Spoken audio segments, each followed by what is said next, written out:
Before we begin this video, I want to make something abundantly clear. Gregory James Daniel, aka Onision, is a clearly unhinged, narcissistic creep that preys on young women and uses, or attempts to use, his platform to try and intimidate and humiliate them into silence when they speak out. The way he interacts with people, such as his local police department or people requesting interviews, leads me to believe he is completely disconnected from reality and has no concept of how normal human interaction is supposed to work. The most heinous and disgusting example of Onision's behavior is an event that took place September of 2019 when his 2-year-old daughter fell out of a 2-story bedroom window and cracked her skull on the pavement. She had to crawl to the garage and bang on the door before anyone came to her aid. Now, accidents do happen, but even if this were someone besides Onision, letting this happen to your child is unacceptable and an obvious failure in parenting. If your child has a window in the room, it's common sense to keep it permanently locked until the child is old enough to know better, especially if the room is on the 2nd story of your house and the drop is onto a concrete driveway bordered by landscaping rocks. However, independent of that, Onision's response is quite concerning. He took video of the aftermath to try and make sure the police knew he was innocent of any wrongdoing. According to the detective's report, quote, James said he wanted to be able to show the doctor exactly where she had fallen and expressed concern that she hit landscaping rocks which were right next to the driveway. He also said that he thought about needing to show police what happened and spoke about an incident in 2011 when a friend threatened to kill herself and make it look like he was responsible, so he took a video of himself calling 911 so he could show the police he was not responsible. James's explanation for why he took video seemed strange to me. The incident in 2011 he's referring to is when he filmed the subject of this video, his girlfriend at the time, Shiloh, having a mental breakdown and posted it on YouTube. This, in and of itself, is not normal human behavior, but you can at least see some modicum of rationale in it, at least if you're not familiar with the intimate details of their relationship. Onision ostensibly wanted to protect himself from Shiloh accusing him of being abusive. In reality, he was abusive, and he just wanted to discredit her, demean her, and ruin her reputation in order to protect his own. This situation does not translate to a 2-year-old child quite literally having their skull smashed in on the pavement because of failed parenting. There's absolutely no way to rationalize this behavior. Even more concerning were the litany of creepy sexually charged tweets that Onision was firing off non-stop while his daughter was receiving emergency care for multiple skull fractures, a subgaleal hematoma, multiple small subdural hematomas, and bleeding and bruising on her brain. The worst of these tweets reads, "Stand in front of the window over there. The world should see how pathetic and helpless you are. I'm going to humiliate you, and right before you lose consciousness, I'm going to destroy you." This man disgusts me to my very core, and even though I don't believe there is enough evidence to convict him on criminal charges, I'm happy to know that he is no longer able to make a sustainable living using YouTube thanks to every victim that has come forward and every person who has extensively covered his story. While he can no longer make money producing his own content, it appears as if he has been given carte blanche by YouTube to blatantly abuse the Digital Millennium Copyright Act in order to try and profit off of the work of others. Over the years, Onision has claimed hundreds upon hundreds of videos that are unequivocally fair use, and every single time he does, his claims are disputed and eventually the videos are reinstated. Other YouTubers of a similar size have had their channels terminated for far fewer transgressions involving copyright abuse, but it seems Onision has some sort of protected status. If you're looking for a detailed history of Onision, you are in the wrong place, but you can check out my friend Cecil Mcfly's ongoing documentary series that covers his entire life in detail chronologically. She's currently fighting against Onision's attempts to have her video taken down via abuse of the copyright system, and has yet to have one of her videos in the series monetized, which hurts its performance in the algorithm, though her videos do quite well on their own merit. With all of that out of the way, and keeping in mind that the purpose of this video is to help strengthen the criticism of Onision by checking the behavior of those that seek to bring him to justice, not to call into question or denigrate Shiloh's experience of abuse at his hands, let's get to the point of this video: how Shiloh's ego is hurting the Anti-Onision movement. He went in, but there's a lot in between that, he sent a good bit of people after me. I woke up the next morning from him sending out his final goodbye to me online, and I had about 1,500 that I got through, and I'd say about 80% of those were telling me to kill myself. On the evening of February 19th of 2020, Shiloh, one of the victims of Onision and a leading voice in the movement that seeks to bring him to justice for his alleged crimes, who purports to represent the other victims in the case, began making calls to action on her Twitter account seeking to deplatform a commentary YouTuber named Nicholas Deorio and a Twitter user named Angela for their part in questioning the fundraising efforts of her fellow victim, Sarah. The events that ensued would show that Shiloh not only believes that the victims of Onision are above reproach, but that questioning them in any way is tantamount to supporting Onision, and makes the questioner a predator themselves. This would lead to her deactivating her main Twitter account at patient47245143 several days later amidst a tidal wave of backlash, only to return a few days later to continue her rampage. Right off the bat, you will notice something rather odd about the tweets in question. The first call to action was directed at a woman named Angela. As far as I can tell, she is just a random Twitter user and clearly a woman. The tweet reads, "at Pink Pineapple, please report." Placing the period in front of the @ for those of you who don't know will ensure that your tweet goes out to all of your followers, 35,000 plus in Shiloh's case, and onto your main Twitter feed instead of appearing only in your tweets and replies tab. The tweet was made on the evening of the 19th, and just a few hours later, on the morning of the 20th, Shiloh put out her second call to action directed at Nicholas Deorio, and where Angela is clearly a woman, Nick is clearly a man. The tweet reads, "Please report at Nicholas Deorio, releasing private DMs and encouraging doxing of a 19-year-old girl.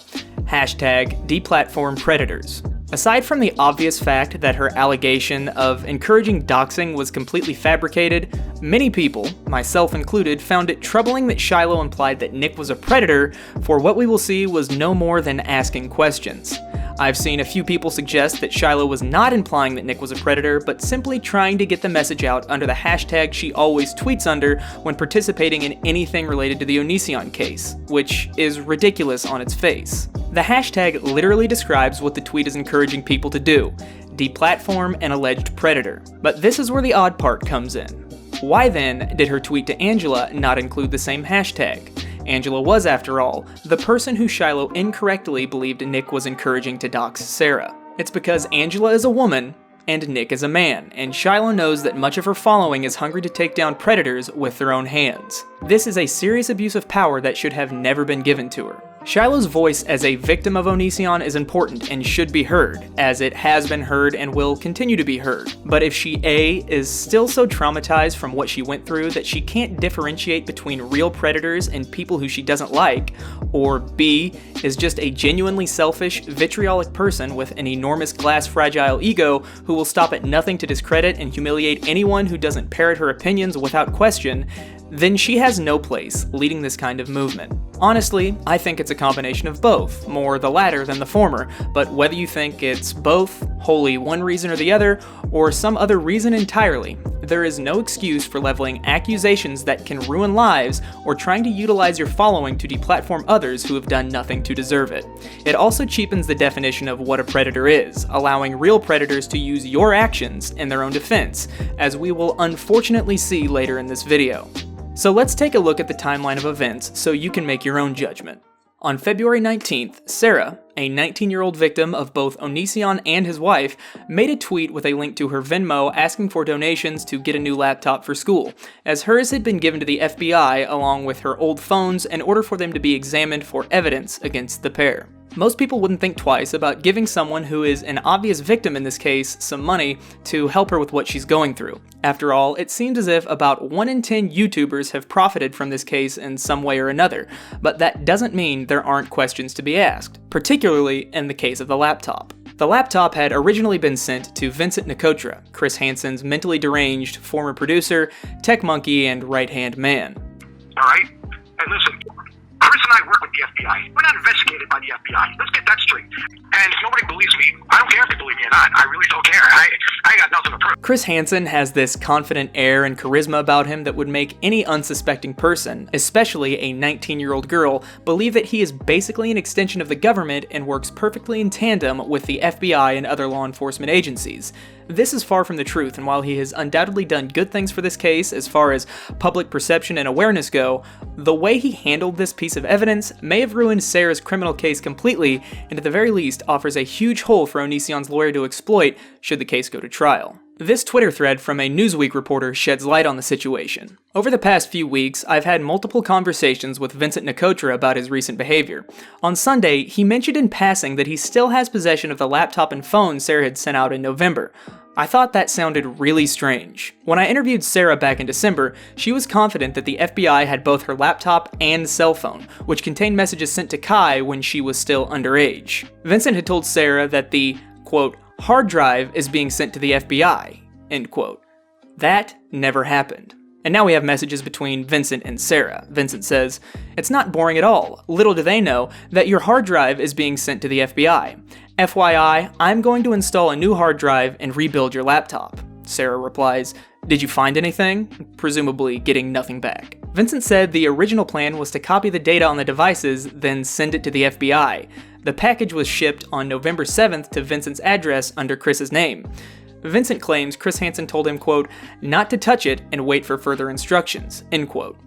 The package sat with Vincent, unopened, for months. I don't like to get involved in the stories I cover. That isn't my job. But I knew that Sarah didn't know what was going on, and after conversations with Chris and Vincent, her devices were shipped back to her this morning. Chris said in a statement that he, quote, "called the FBI immediately, but didn't want to ship it around without knowing the proper chain of custody. Time went by, and he didn't hear anything back. This morning, he spoke to his connections at the FBI again." End. So not only did this evidence sit with someone who clearly has some major mental health issues for over 2 months, he's on record saying that he planned to tamper with the device. You don't have to be a legal scholar to know that these are huge points in Onision's favor. It's rather obvious to me that Sarah is completely innocent of wrongdoing here. She couldn't have possibly known better, as she was being assured by a known mainstream public figure with a storied career in taking down predators that he would make sure hers was brought to justice. In fact, she was under the impression that the evidence had been with the FBI the entire time. Your girl has been lied to. My laptop was never sent to the FBI. It's been sitting in an office in New York for months with me thinking it was with the police. Now, knowing all this, would I question Sarah's Venmo personally? No. She comes from a home so broken that her parents let her live with Onision and his wife, complete strangers from the internet, when she was only 14. She doesn't really have a support network. Even if I did believe she didn't really need the money for a new laptop or would spend excess funds on something else, I wouldn't have said anything, because it's hard to ask for help from a loving family or friends, let alone complete strangers. Let her keep some pride and have an excuse to get some support. After all, dozens of internet personalities have made hundreds of thousands of dollars off of the case, so it seems more than fair that she gets a little share if people want to donate, and donate they did. However, once again, that doesn't mean there aren't questions that could be asked, and that's exactly what Nicholas Deorio did. If you're unfamiliar with Nick, I would describe him as a bulldog. That's not a joke about his appearance, though the resemblance is uncanny. When Nick gets a whiff of something he finds suspicious, he goes full-on interrogation mode until he gets to the bottom of it. Social graces be damned. Do I begrudge him for this? No. I take the same approach quite often.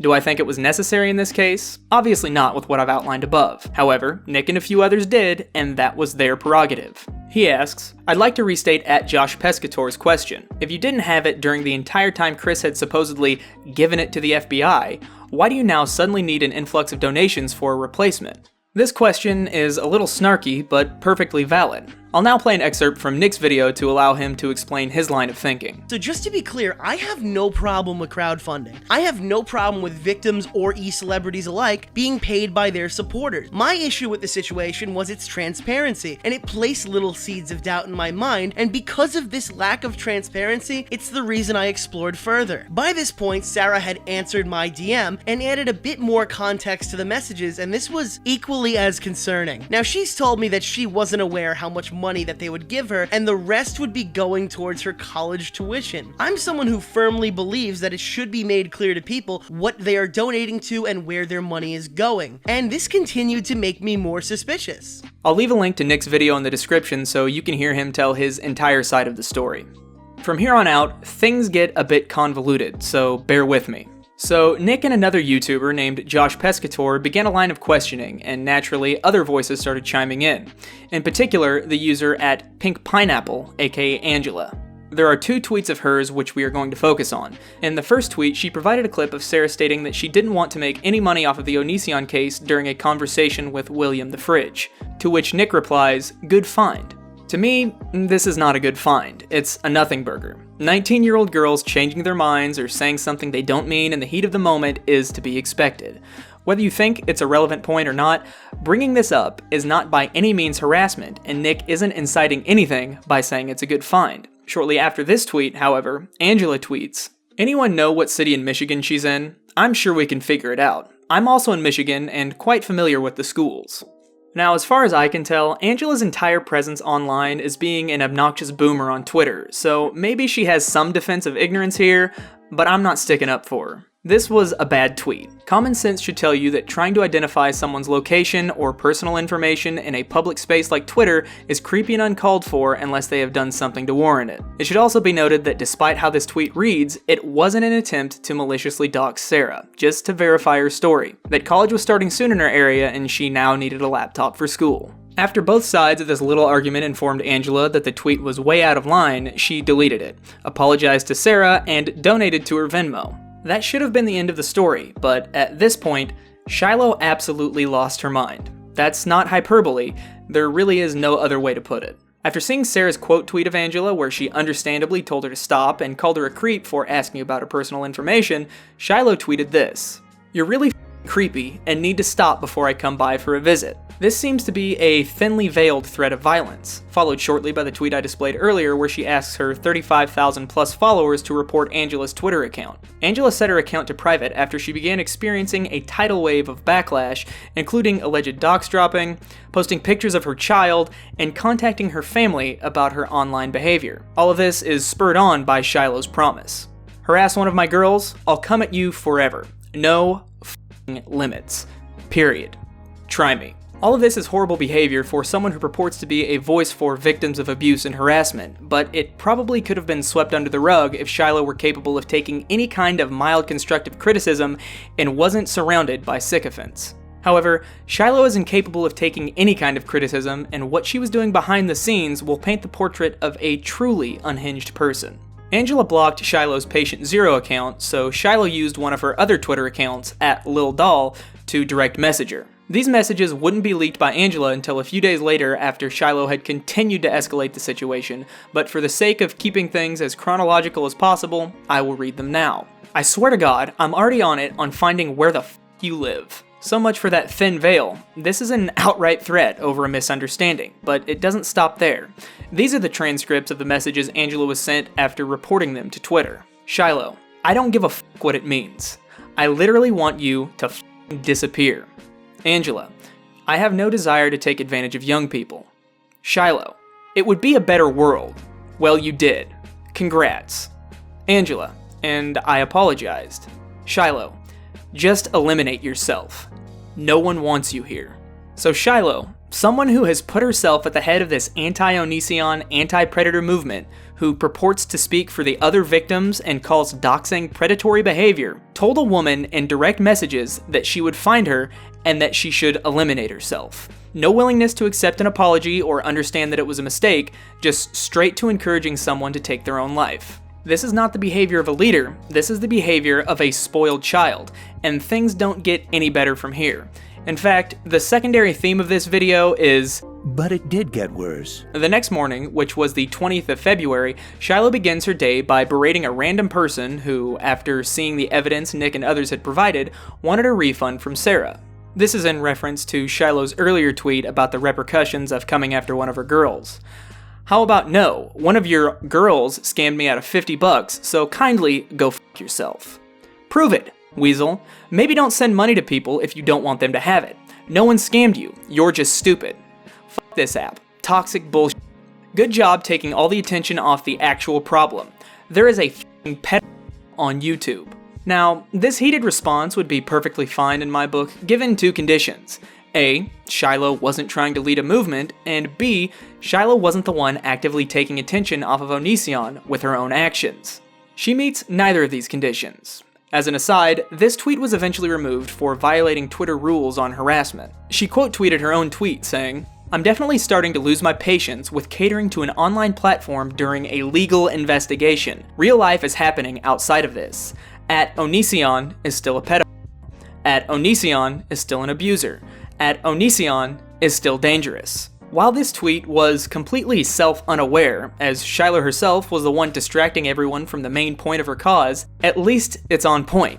Ignore the BS, focus on Onision. But is that what Shiloh did? Of course not. Immediately following this tweet, she makes her second call to action, this time directed at Nicholas Deorio, who I can confirm after extensive research isn't Onision. Please report at Nicholas Deorio, releasing private DMs and encouraging doxing of a 19-year-old girl. Hashtag deplatform predators. Nick, knowing this would inevitably lead to the termination of his account, set his Twitter to private. Shiloh then uploads 4 screenshots of 4 completely innocuous tweets with the caption, "You're gross, and you can't hide." Now, if we break down her little hashtag deplatform predators tweet, we already know that Nick did not encourage Angela to dox anyone. He did release his DMs with Sarah, but only to make a point when arguing with someone else about the case. Whether you think releasing DMs is shady or not, in no world does it make someone a predator. To top it all off, Sarah had already resolved the issue herself in a very professional manner, so Shiloh was essentially just throwing fuel on the embers of an already dead fire. To be clear, the implications of Shiloh's tweets, along with the influence she wields, makes this an attempt at life ruination, and it was the turning point where everyone started to realize that their fierce queen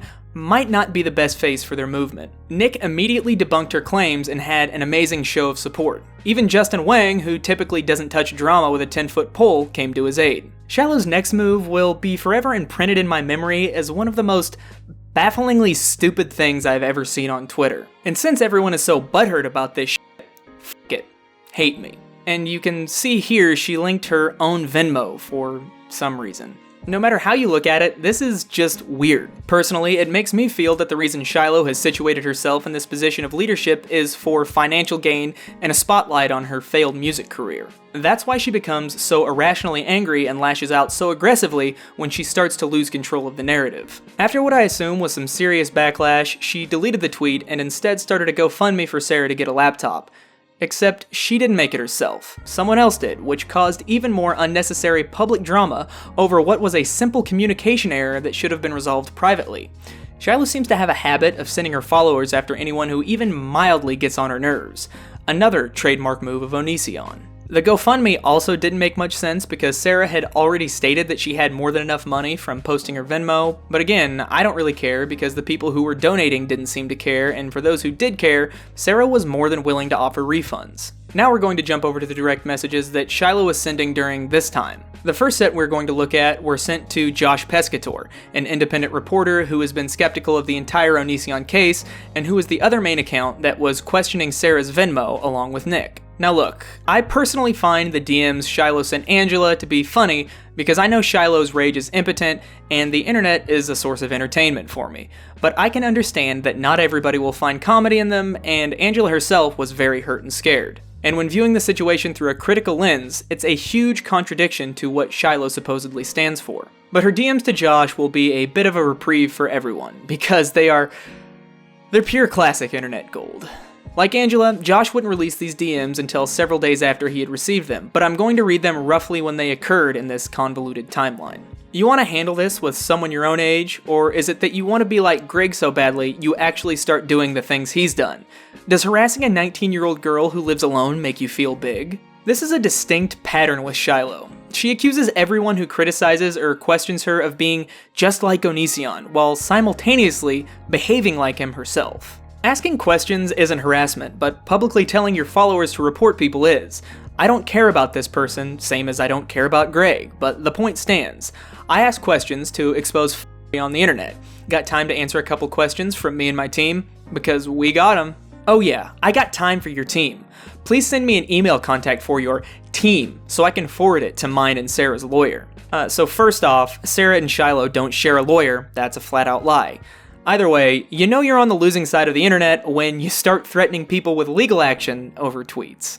As it stands, you're showing yourself as being very much like Greg. You tried to find out the college location of a 19-year-old girl who lives alone. You realize how creepy that is? Send me an email address, I'll gladly have you served. Or I can find it myself. Then, just 1 minute later, before he has a chance to answer her question, Shiloh tries to flex that she can just find the email herself.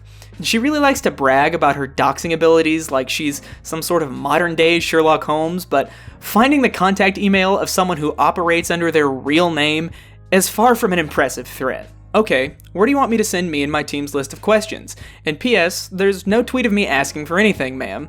In fact, the tweet you're referring to specifically states after my obvious joke that, no, can't ask her what school it is. But where should I send the email? My name is Josh Pescator.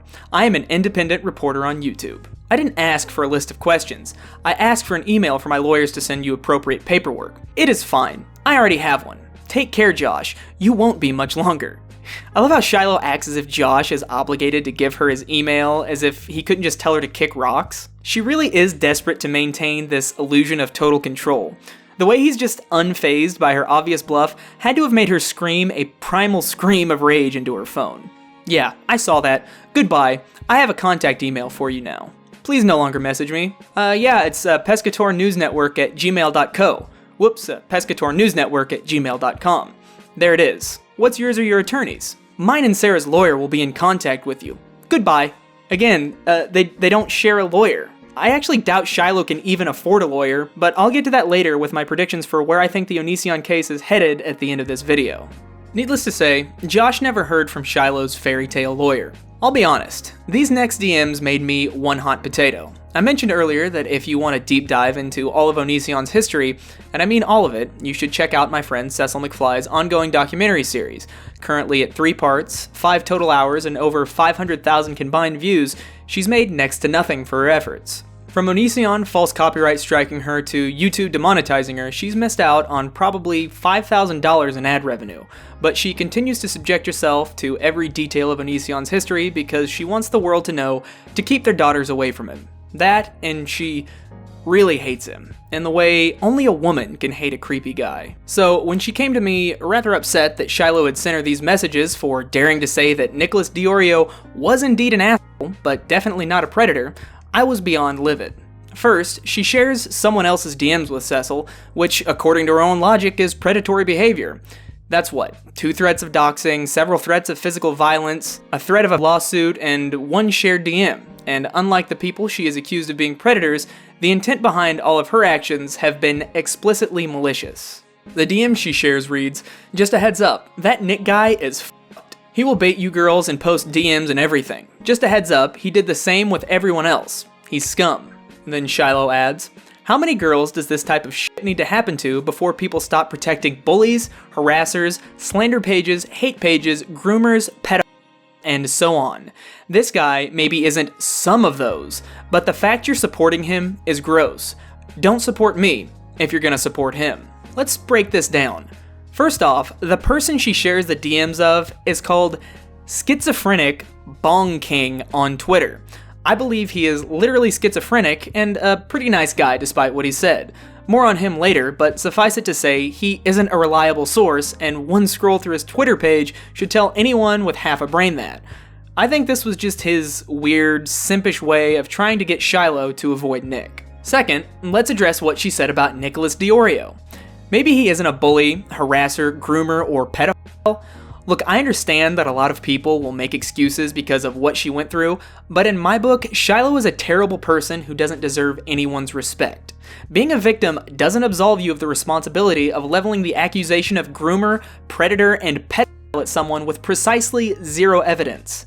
These aren't behaviors she can unlearn, and if the Anti-Onision community decides to forgive her and let her continue to keep speaking for them and directing their actions, her massive ego is going to do even more damage to their cause than it already has. Lastly, Shiloh telling Cecil she's not allowed to support someone because Shiloh doesn't like him, trying to gatekeep the Anti-Onision, anti-predator cause, calling Cecil gross for not believing her lies wholesale despite all the hard work she's done essentially for free. On a human level, Shiloh disgusts me. She's such a selfish, bitter person that in her mind, if people aren't going to take down Onision her way and bow down to every opinion she holds, then they shouldn't be allowed to have a voice in the matter at all. After Cecil leaked these DMs, Shiloh put out a public apology to Bong King for sharing their DMs with a stranger she had never talked to before in an attempt to smear another person's character with no evidence. Yeah, I'm just kidding. That's not what happened at all. She decided to put Bong King on blast and paint Cecil as if they were close acquaintances, when in fact, that DM was the first correspondence they had ever had. "Hey, @Bong King, thanks for blocking me after I sent a screenshot of your DM to someone I thought I could trust, and they went and posted it publicly. It's cool though, you're welcome for the clout. Why paint Bong King as the bad person here? He did nothing wrong. He actually tried to help her by advising her not to engage with Nicholas Deorio. Well, that's simple. Cecil is a girl and very well respected in the Anti-Onision community for her work, and Bong King is a guy, and that means she could smear him and her staunch supporters would have her back. She then goes on to release a full screen recording of their DMs, which she would later delete after, I assume, it was brought to her attention that she started this entire mess by accusing someone of being a predator for sharing DMs. On top of that, these DMs include private information about where he lived, his line of work, and his financial situation. Followed up by once again accusing everyone else of taking attention away from the Onision case and further attempting to gatekeep the entire Anti-Onision movement. At this point, if you aren't here to support the victims and protect them and keep the attention on the problem, which is that @Onision is still walking free after grooming and sexually abusing teens, you aren't welcome here. From here on out, anyone out of line gets blocked. This is such a manipulative statement and just truly bad advice. If you're trying to send someone else to prison and get them deplatformed, keeping your own house clean and transparent is imperative. At this point, she had already done a significant amount of damage to the public perception of both her story and the Anti-Onision movement as a whole, with people walking away from it in droves, but it doesn't stop here. It just gets worse. The next day, on the 21st of February, she puts out a quote, apology to Nick. I'm sorry, Nick. I didn't know the good find comment was out of context. I still agree you need to be reported for trying to harass a 19-year-old girl and joining in on the shit show and helping make it bigger when you stated how little you actually knew. For that, I'm not sorry.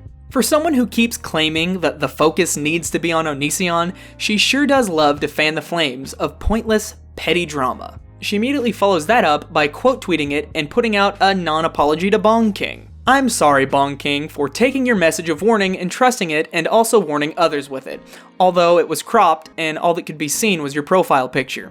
I do hope you can stop spreading needless lies. While no one can defend her non-apology to Nick, I have no doubt that some of you out there will indeed try and defend her apology to Bong King. Unfortunately, we're now going to once again jump over to leaked DMs to see what she was really feeling.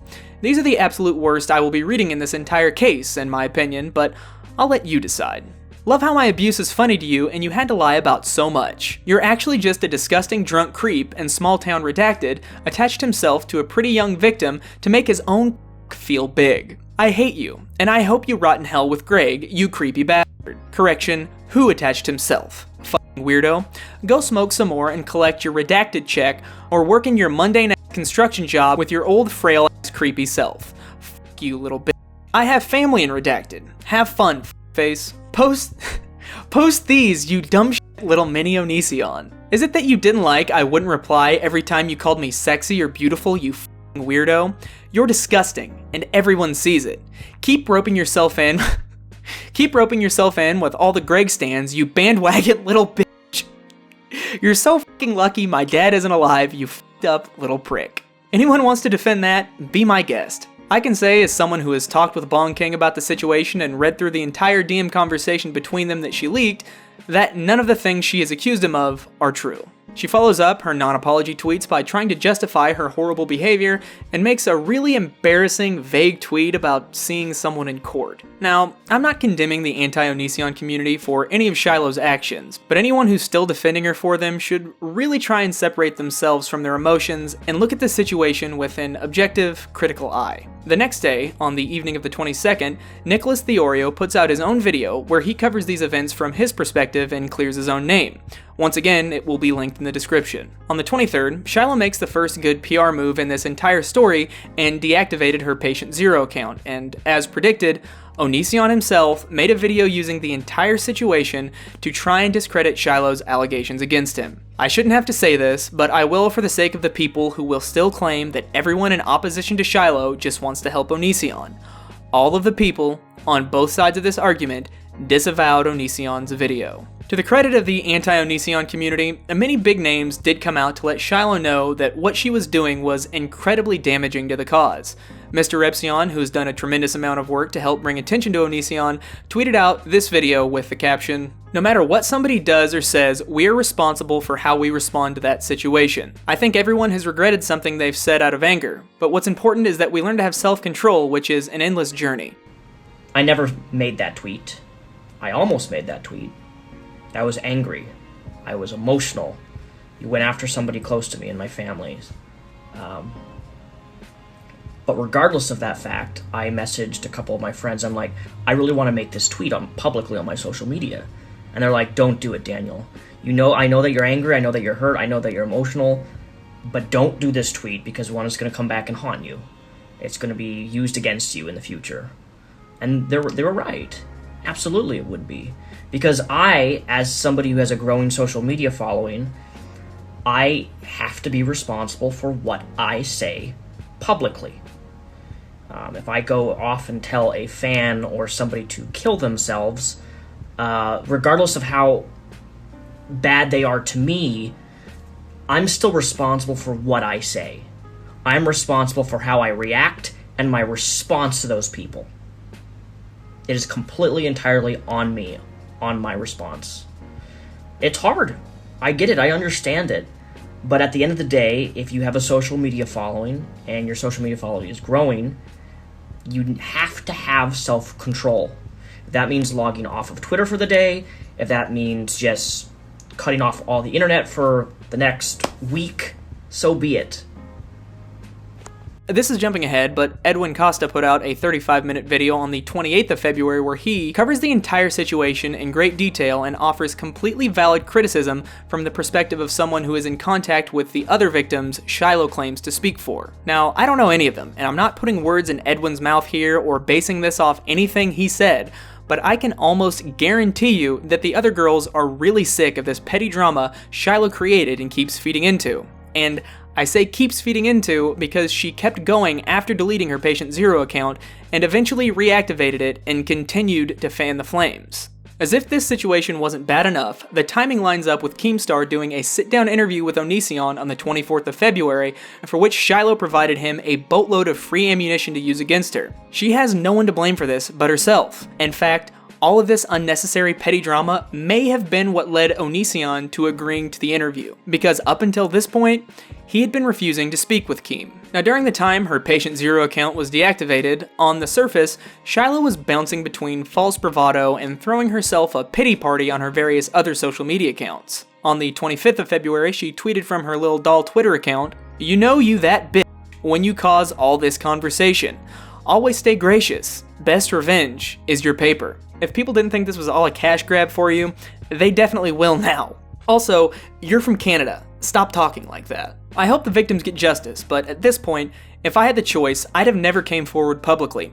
No victim of abuse should ever have to relive their trauma, only to add more trauma for masses of evil and uneducated people. Again, she seems to think she's exempt from the consequences of abusing other people because she herself was abused. She is not. And if masses of people are calling you out on your awful, embarrassing behavior, they aren't evil. You're in denial.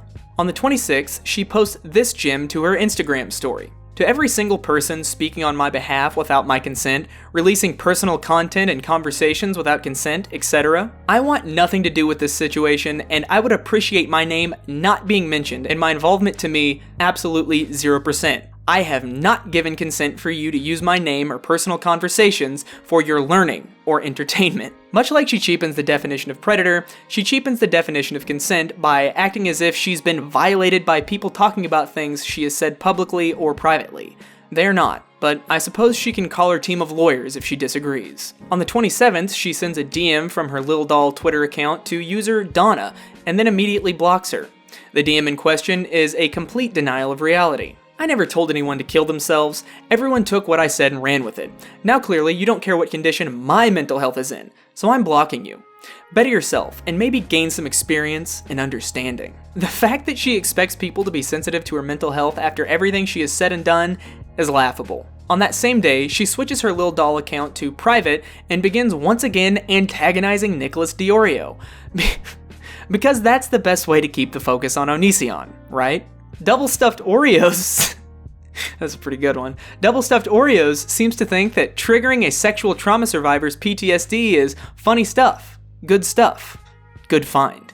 And PSA, Oreos are the fucking shit, but your brain shouldn't be double stuffed with crap. Here's a bit of free advice that I would give Shiloh if I thought she was capable of taking it, but it goes for everyone else as well. If someone starts asking questions and just being abrasive to you or one of your friends, do not accuse them of being predators and try to get them deplatformed. Do roast them and just walk away. All of this is not helping her case, but it's pretty mild compared to the other things she's done. However, as always, things just get worse and she reactivates her Patient Zero account and starts attacking Edwin for trying to reason with her. He tweets out that behind the scenes, Shiloh had been attacking him in DMs from what I assume was her Lil Doll account. Between the Shiloh Twitter mess, Onision stuff in general, and now Shiloh messaging me just to insult me, I feel depleted and disappointed. I'm just about ready to peace out. But it wasn't just Edwin. She was also lashing out at Mr. Repsion. I feel you. She came at me too. She told me I, quote, threw her under the bus because of my Twitter video saying that everything we say, no matter the emotion/anger behind is, we're responsible for how we respond. Repsion needs to install Grammarly. If you're at all familiar with the ongoing Onision case, you will know that both of these guys have done a tremendous amount of good work, and both of them have given a significant amount of their own money to Sarah, whereas Shiloh has only encouraged other people to give her financial support. But I'm sure Sarah appreciates Shiloh speaking on her behalf. The next day, on the 28th of February, Edwin releases the video I mentioned earlier, where he goes over the entire situation and reveals that Shiloh told him that the other victims do not like him and are angry with him as well. Edwin reached out to them to confirm that, surprise surprise, that was a complete fabrication. Edwin did not initially release his DMs with Shiloh. I don't know much about him, but he seems like a very caring and sensitive guy who just wants to correct the situation and put it behind everyone so the focus could be set back on the real problem, Onision. Unrelated to Edwin, but occurring the same day he released his video, Shiloh sends these DMs to one Realstream News, someone who has been accused of the very same things Onision has, showing that she really will DM just about anyone if she thinks there is a chance she can intimidate or guilt them into letting her do and say what she wants without repercussions. Are you completely okay with the fact that I'm 93 pounds and on suicide watch because of all of you? You seem to be waiting for me to bleed out on camera before you're satisfied. Is that what you want? Because you're pushing more than just me to that level. You might as well be Greg himself. I hope you feel accomplished. You'll finally get what you want today. You can no longer send messages to this person. First of all, threatening self-harm to get others to quit talking about you is extremely manipulative and not the behavior of a victim. It's actually one of Onision's trademark moves. Second of all, if she really was on suicide watch, she wouldn't have access to social media. Third, yes, Realstream News might as well be Greg.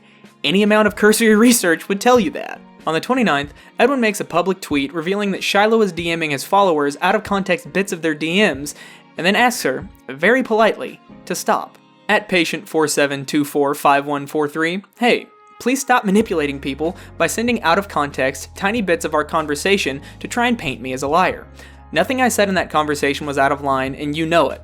If you really want to burn this bridge though, fine. Keep fueling.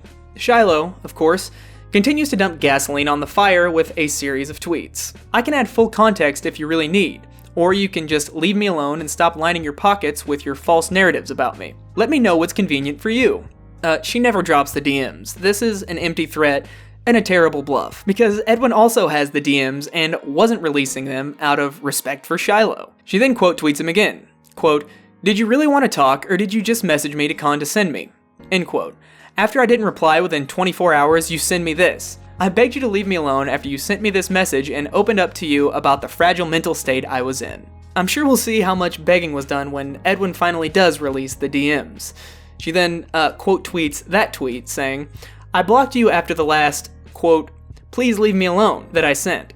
You went on to make a video about me, further profiting off of my abuse, my trauma, and mistakes. I will ask you one more time. Please leave me alone. She's right here. He did profit off of her abuse, only it was her abuse of others, which I know is not what she meant. That night, Shiloh would tweet a series of now mostly deleted, erratic, irrational tweets. She apologized to Angela, who I assume accepted it just so people would stop harassing her and her family, as well as a few others. My personal favorite from the night was Narcissism, the tweet.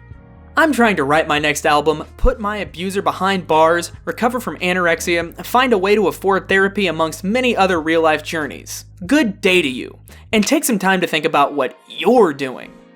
Quick side note, in personal opinion, Shiloh's new music is about 5 years behind the trends and is laughably bad. She should get a day job because the internet, or any spotlight in general, it's not for her. At the end of the night, in the wee hours of the early morning of the 1st of March, Shiloh makes a tweet stating that she is holding Edwin's apology hostage. And when he wakes up in the morning, he lets her and everyone else know that things have gone too far to be swept under the rug with a disingenuous apology for the sake of optics. I have no doubt that by the time I release this video, Edwin will have released his, and if Shiloh wasn't already escalating the situation even further, she will continue to do so. There's no doubt that this entire fiasco has hurt the entire public perception of the case against Onision, and that perception is very important to all of these girls.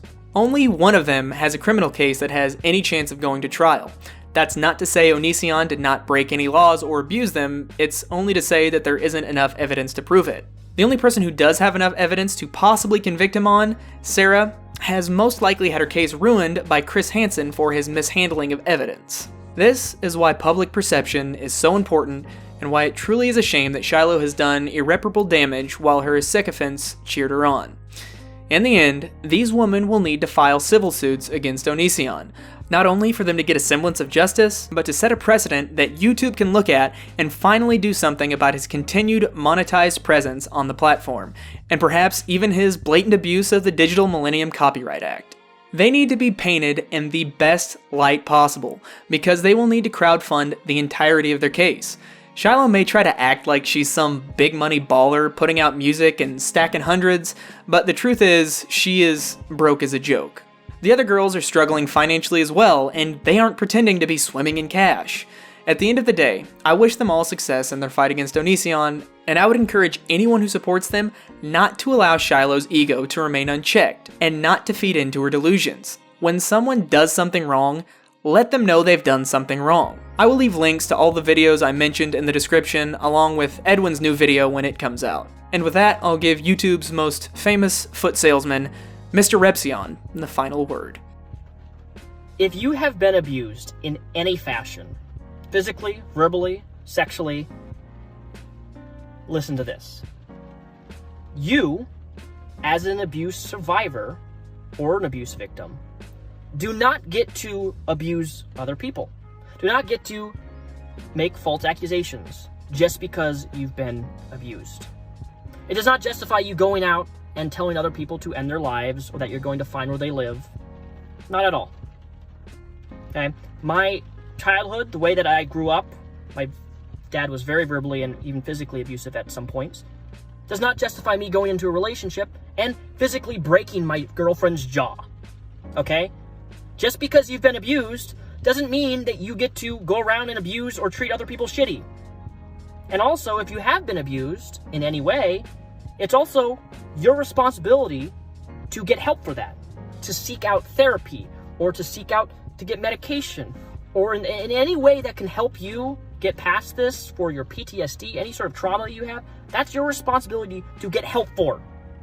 And if you don't, and you can't use PTSD, and you can't use trauma or abuse as a means to accuse or abuse other people. That's just how it works. Sure, we can sit back and we can understand why somebody may react in anger or malice or viciousness because of what they had to endure. We can understand it, but it doesn't justify it. Not at all, okay? And I don't know why people can't seem to understand that concept. The abused can become an abuser. I'm not saying that's the case here. I'm just saying overall, it doesn't justify, abuse does not justify abuse. Not how it works. And also, I don't understand why people can't agree with the fact that you and I are responsible for what we say. How is that why are people even arguing that at that point? It's a fact. I'm responsible for what I say, no matter what I say. I'm responsible for it. You are too. How can you argue against that?